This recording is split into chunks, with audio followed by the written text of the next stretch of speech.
Aretha Franklin had said the words in print. Whitney's just a pop princess. She can't do real soul music. Tonight at the Apollo Theater, Whitney was about to prove her wrong without a single backup singer. What nobody in that audience knew was this. Whitney had invited Aretha Franklin personally. This wasn't a concert. This was a masterclass. The Apollo Theater's red velvet seats glowed under amber lights. 1,506 people filled every row. The air smelled like anticipation and that electric hum that happens when people know they're about to witness something rare. Front row center, Aretha Franklin, 45 years old, the Queen of Soul, sat perfectly still in an elegant black dress. September 15th, 1987. The Whitney Houston World Tour had already burned through 12 cities across America. But Harlem felt different. This was the Apollo Theater, where Ella sang, where James Brown recorded live, where soul history had been written in melody and passion. Whitney had requested this venue personally, not Madison Square Garden, not Radio City Music Hall. This room, intimate, acoustically perfect, a room where every note mattered and every voice was tested. Nobody knew yet that 3 weeks ago, Whitney had read an interview that made her sit in silence for 10 full minutes. August 25th, 1987. Rolling Stone magazine sat on Whitney's kitchen table in New Jersey, coffee stain on the corner. Her assistant had circled the Aretha Franklin interview in red pen. Interviewer: what do you think of Whitney Houston's success? Aretha Franklin: she's talented, I'll give her that. Good voice, pretty girl. But soul music? That's something different entirely. Whitney's a pop princess. Manufactured sound, studio magic. Real soul comes from somewhere deeper. Church roots, life experience, pain transformed into power. She's singing love songs about fairy tale romance. Soul is about real struggle, real triumph. Whitney read the next paragraph 3 times. And her style, it's all technical runs and pretty notes. Where's the grit? Where's the gospel foundation? She's never paid her dues in the church. Pop radio loves her because she's safe, palatable. But can she move a congregation? Can she make you feel the Holy Spirit? That's what separates real soul singers from pop performers. The kitchen was quiet except for the hum of the air conditioner. Whitney set down the magazine. Her assistant, standing in the doorway, waited. When is Aretha performing next? Whitney asked. She's in Detroit next month. Why? Whitney stood up, walked to the window. New Jersey spread out below, suburban and peaceful. Invite her to the Apollo Theater show. Front row VIP. Tell her... Whitney turned around. Tell her to come hear what real soul sounds like. Her assistant blinked. You're inviting the woman who just dismissed you? I'm inviting the queen who forgot something important. Whitney's voice was calm. You can't teach someone who thinks they know everything, but you can remind them that soul isn't about where you come from. It's about where your voice takes people. The invitation went out August 30th. Aretha's manager called back the same day. Miss Franklin accepts. She's curious. Whitney smiled. Good. Curiosity is where respect begins. What Whitney didn't know was that Aretha had been following her career closely. The dismissal in the interview wasn't born from ignorance. It was born from fear that the torch was being passed to someone who hadn't earned it the way she had. September 15th, 1987, 7:45 p.m. Backstage at the Apollo Theater. Whitney stood in front of a mirror, adjusting her sparkly white gown. Her hands trembled slightly, not from nerves, but from anticipation. This wasn't about fear. This was about purpose. Her mother, Sissy Houston, sat in the corner, watching her daughter prepare. You sure about this, baby? Going a cappella at the Apollo? That's dangerous territory. Whitney met her mother's eyes in the mirror. Mama, you taught me everything I know about singing in church. Tonight, I'm bringing church to the Apollo. Sissy smiled. She recognized that look in her daughter's eyes. It was the same look Whitney had when she was 8 years old, standing in front of New Hope Baptist Church choir, determined to hit notes that seemed impossible for a child her size. Your cousin Dion called, Sissy said. She heard about tonight, said to tell you the whole family's watching on the radio broadcast. No backup singers tonight. She'd sent them home after dress rehearsal. Her vocal director, a woman named Martha Williams who'd worked with Sam Cooke and Otis Redding, had protested. "Whitney, honey, you don't do 10 minutes a cappella at the Apollo without backup. That's musical suicide." But Whitney's mind was made up. "Martha, if I can't hold this room by myself, I don't deserve to be here." Martha shook her head. "Child, you've lost your mind. But I'll be in the wings if you need me." The microphone, a simple handheld Shure SM58, the kind Aretha had made famous, sat on the dressing table. Whitney had chosen it specifically, not her usual wireless headset, not the elaborate stage setup. Tonight required a different kind of statement. Her band gathered in the hallway. Drummer, bassist, keyboard player, guitarist. They'd been with her for months, knew her signals, could follow her anywhere musically. But tonight's set list had a surprise they hadn't rehearsed. "After I Want to Dance with Somebody," Whitney said, not looking away from the mirror, "we're going a cappella. 10 minutes, no instruments, just voice." The keyboardist looked up. 10 minutes? No music? No music. Whitney turned around. "Aretha Franklin is in the front row. She thinks I can't do real soul music. Tonight I'm taking away everything except my voice, and we're going to church." The drummer whistled low. "You're really doing this?" "I'm really doing this." Whitney picked up the microphone, tested its weight. "But here's the thing. I'm not trying to beat her. I'm trying to show her what she taught me. There's a difference." 8:00 p.m. The lights dimmed. The crowd roared. Whitney walked on stage and 1,506 people erupted, but her eyes went straight to the front row. Aretha Franklin sat there, arms crossed, face composed. Professional interest, maybe a hint of skepticism. "Let's see what you've got, young lady." Whitney smiled. Not the pop star's smile, the church girl's smile. Watch closely. "I Want to Dance with Somebody" opened the show. Tight, joyful, vocals riding the groove exactly the way Whitney always did. The crowd danced. Aretha Franklin nodded along, respectful but unmoved. Good pop song, catchy, but where's the soul? Greatest Love of All came next, then How Will I Know, then Saving All My Love for You. 45 minutes of hits. The audience sang every word. Aretha's foot tapped. She was enjoying herself. This was a great show, professional, polished, but nothing had challenged her assessment yet. Whitney was a pop star, maybe a great one, but real soul, not convinced. Then I Want to Dance with Somebody reached its final crescendo, and the Apollo Theater erupted. Whitney threw her head back, voice soaring, and for 6 minutes the stage was a white blur of sound and motion. When the final note rang out, the crowd was breathless. Whitney stepped back from the microphone stand, reached for a glass of water, took a slow sip, and then she did something she never did mid-show. She stopped, scanned the front row, found Aretha Franklin's eyes, and spoke directly to her.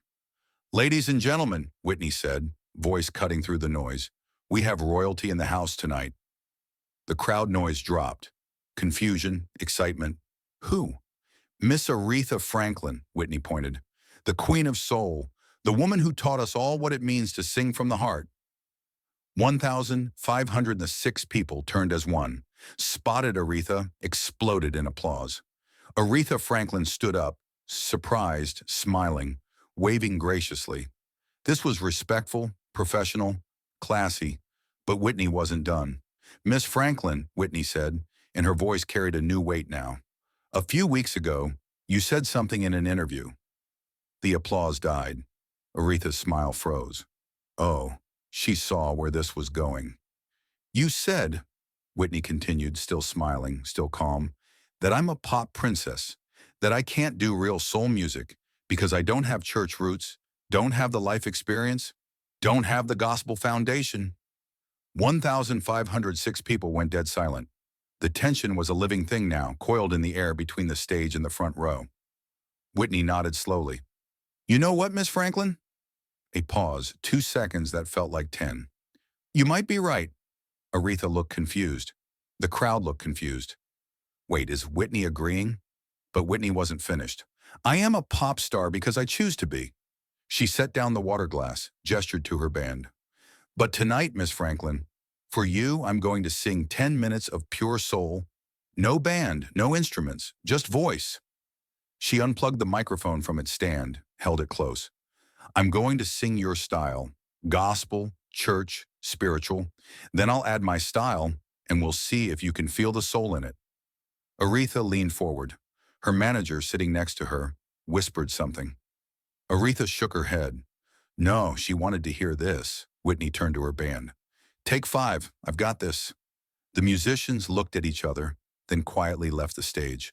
The Apollo Theater had seen many moments, but this, a superstar dismissing her band for an a cappella challenge, this was new.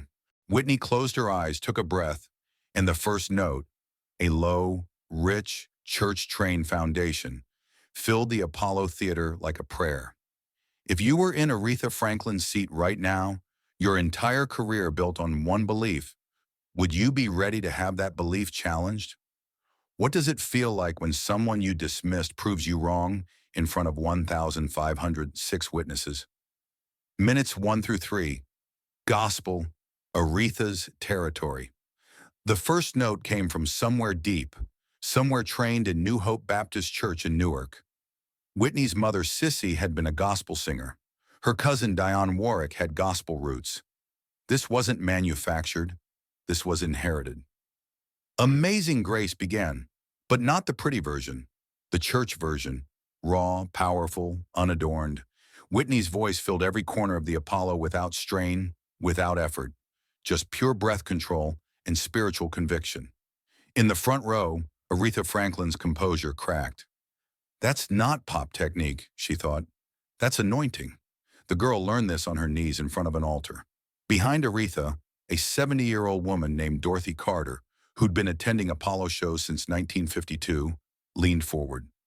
She'd heard Ella Fitzgerald in this room, watched James Brown sweat through his cape, seen Sam Cooke make grown men cry. But this, a pop star channeling pure gospel spirit, this was something new. Lord have mercy, Dorothy whispered to her daughter.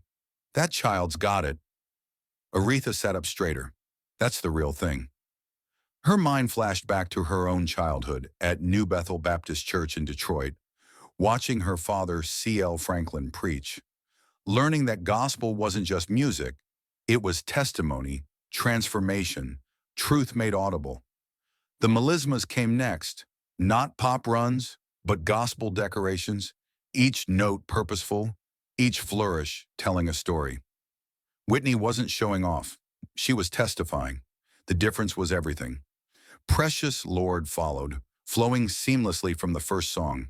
Mahalia Jackson's version, Thomas Dorsey's composition, but Whitney's interpretation. Personal, intimate, like she was singing to one person instead of 1,506. Precious Lord followed, flowing seamlessly from the first song. Mahalia Jackson's version, Thomas Dorsey's composition, but Whitney's interpretation. Personal, intimate, like she was singing to one person instead of 1,506. Aretha's manager, sitting next to her, noticed her hands shaking slightly. Miss Franklin, you okay? Aretha nodded, couldn't speak yet. That phrase Whitney just sang, through the storm, through the night, it was exactly how Aretha's father used to sing it at church. Word for word, note for note, but with Whitney's voice carrying it forward, making it new while honoring what came before. Minutes 3 through 6, traditional soul, R&B foundation. Without warning, the spiritual melted into something earthier. Natural Woman, Aretha's signature song, the song that made her famous, but Whitney's voice wrapped around it like she'd written it herself. The arrangement was different, slower, more vulnerable. Whitney found spaces in the melody Aretha had never explored, added runs that enhanced rather than competed. This was conversation, not confrontation. In the fifth row, Luther Vandross sat transfixed. He'd been watching Whitney's career, had even worked with her on backing vocals early on, but this performance was showing him something he'd never seen. Whitney the interpreter, not just the vocalist. She's rewriting the song while she's singing it, Luther whispered to his companion. That's not just technique, that's artistry. Aretha pulled a tissue from her purse, dabbed her eyes. Her throat felt tight with emotion. That's my song, but she's making it new, making it hers without stealing it from me. The girl understands something about covers that most singers never learn. You don't just sing someone else's song, you have a conversation with it. The way Whitney bent the phrase, makes me feel like a natural woman, stretching the word natural into 3 syllables, each one carrying different weight. It was like hearing the song for the first time. Respect came next, another Aretha classic, but Whitney turned it inside out. Where Aretha demanded, Whitney pleaded. Where Aretha commanded, Whitney convinced. Different interpretation, same power. The boldness of it took Aretha's breath away. The woman behind Aretha whispered to her husband, "I never heard Whitney sound like this." Her husband shook his head, speechless. Nobody had. Minutes 6 through 10, Whitney's evolution, all styles combined. Whitney brought it all together now. Gospel foundation, soul sophistication, pop accessibility, but something else too. Her own voice, her own story. I Will Always Love You, Dolly Parton's song. But Whitney would soon own it. A cappella, it became something different. Without the production, without the orchestration, just voice and emotion. The technical runs were there, but they served the story now. Each note earned, each phrase building to something transcendent. The crowd wasn't moving anymore. They were witnessing. This wasn't entertainment. This was ministry. The climax approached. Whitney leaned into it, not rushing, not forcing, letting it arrive naturally. The final 2 minutes became a master class in everything she learned. Church training from her mother, pop sensibility from her career, soul wisdom from studying Aretha herself. The last note, sustained, pure, spiritual. Whitney held it for 15 seconds. Let it ring through the Apollo Theater. Let it fill every heart, every memory, every doubt. Then silence. 5 seconds of absolute quiet. Then 1,506 people exploded. The standing ovation lasted 12 minutes. People were crying. Aretha Franklin was standing, applauding with tears streaming down her face, shaking her head in amazement. Whitney stood center stage, breathing hard, sweat on her forehead, microphone hanging at her side. She wasn't smiling the pop star smile anymore. This was different. This was the smile of someone who just said everything they needed to say. She walked back to the microphone stand, waited for the noise to settle. "That was 10 minutes, she said, voice rough from exertion. No instruments, no production, just voice. Gospel, soul, R&B, all connected." She looked at Aretha Franklin, locked eyes with her. "Miss Franklin, you said I don't have church roots. I just showed you my foundation. You said I can't move a congregation. Look around." 1,506 people were still on their feet, many still crying. "And you said I'm just a pop princess." Whitney's voice softened. "I just proved I'm not just anything. I'm everything my mother taught me, everything my cousin showed me, everything you inspired in me." The crowd roared again, but Whitney held up a hand. "Miss Aretha Franklin," she said, "would you come up here? I'd like to sing with the Queen." The Apollo Theater went silent again, all eyes on the front row. Aretha hesitated, looked at her manager, looked at the stage, then stood up and walked toward the stairs. When she reached the stage, Whitney extended her hand. Aretha took it. Firm grip, eye contact, respect flowing both ways now. Whitney handed Aretha the microphone. Aretha stood there for a moment, collecting herself. Then she spoke. "Whitney," her voice cracked slightly, "I need to apologize." "No need," Whitney said quietly, off mic. "No, I do." Aretha turned to the audience. "I dismissed this young lady. I said she couldn't do real soul music. I was wrong." She looked at Whitney. "You just sang 10 minutes that rewrote what I thought I knew about soul. That wasn't just technique. That was ministry. You didn't just sing notes. You moved spirits." Whitney nodded. "That's what voice is, Miss Franklin. It's a gift. Sometimes it serves pop. Sometimes it serves soul. Both are valid when they're honest." Aretha's eyes were bright with tears. "Can we sing together? Right now?" The crowd erupted. Whitney smiled, pure joy now. "What song?" "Amazing Grace. A cappella. You lead, I'll follow." Whitney looked out at the audience. They were already ready. What happened next would be talked about for decades. Whitney started with the first verse, simple, clean, respectful. Aretha joined on the chorus, harmony underneath, supporting rather than competing. Second verse, they traded lines. Call and response, conversation and melody. Whitney's youth and Aretha's wisdom, blending, supporting, elevating each other. Third verse, together. Two voices becoming one. Harmonies weaving. Both singers finding spaces the other had left, filling them, completing the picture. The final chorus stretched for 5 minutes. The Apollo Theater was witnessing something new. The passing of torches, the bridging of generations. The proof that soul isn't about competition, but about connection. The last note faded. Silence. Then the Apollo Theater erupted for the fourth time that night. Backstage, 11:30 p.m. The dressing room was quiet now. The crowd had gone home. The band had packed up. Only Whitney and Aretha remained, sitting on opposite couches, still in their performance clothes. "How long have you been singing?" Aretha asked. "Since I was 7. Church choir." "Your mother taught you." "Everything I know about soul came from her and from listening to you." Aretha was quiet for a long moment. "The 10 minutes you just did, you sang my style better than I've sung it lately." "No," Whitney shook her head. "I sang my version of your style. That's respect, not replacement." "Why did you wait until now? You could have done this years ago." "Because you needed to say it."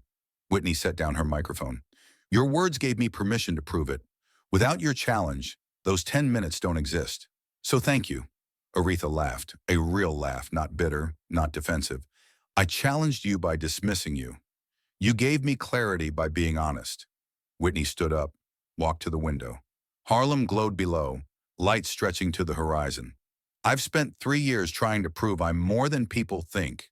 More than pop, more than manufactured, more than safe. But tonight wasn't about proving anything to the world." She turned around. "It was about showing you that we're on the same side. We're all just trying to move people with our voices." Aretha stood up too, extended her hand again. "Let's record together. Properly. No audience, just us." Whitney shook her hand. "I'd love that." They did record together, 1988, a session that lasted 6 hours. The album went triple platinum. Aretha called it the best collaboration of her career. September 16th, 1987. The New York Times ran a review. "Last night, Whitney Houston reminded us that soul music isn't about pedigree, it's about power." Aretha Franklin, gracious in recognition, proved that true queens crown their successors rather than compete with them. 2018, Aretha Franklin passed away. Whitney had already gone in 2012. But Aretha's final interview in 2017 included this. "Whitney taught me something that night. Soul isn't something you earn through suffering. It's something you share through singing. Her voice was pure soul because her heart was pure. That's not manufactured. That's divine." The Apollo Theater performance became legend. The audio recording, released as a charity single, raised $2 million for music education. Sought after not for commercial success, but for what it represented. The night two queens stopped competing and started collaborating. The night assumptions gave way to admiration. The night a challenge became a celebration. Real mastery isn't about proving you're the best. It's about proving there's room for everyone's voice in the choir. Whitney Houston didn't defeat Aretha Franklin that night. She honored her, learned from her, and in the process, they both became greater than they were alone. Today, if you visit the Apollo Theater, there's a plaque backstage that reads, September 15th, 1987. The night Whitney Houston and Aretha Franklin reminded us that soul music belongs to everyone who has something true to say. The recording of that night became one of the best-selling live albums of all time. More importantly, it became a masterclass in what happens when two generations choose collaboration over competition. Sometimes the most beautiful moments in music happen when someone decides to prove a point, not with anger, but with artistry. Whitney Houston and Aretha Franklin both knew that night was bigger than both of them. It was about the future of soul music, the bridge between generations. If this story moved you, remember that somewhere tonight, a young artist is being dismissed or underestimated. Maybe what they need is a stage, a microphone, and 10 minutes to show who they really are when only the truth remains. That's soul music, where you come from and where your voice takes others combined.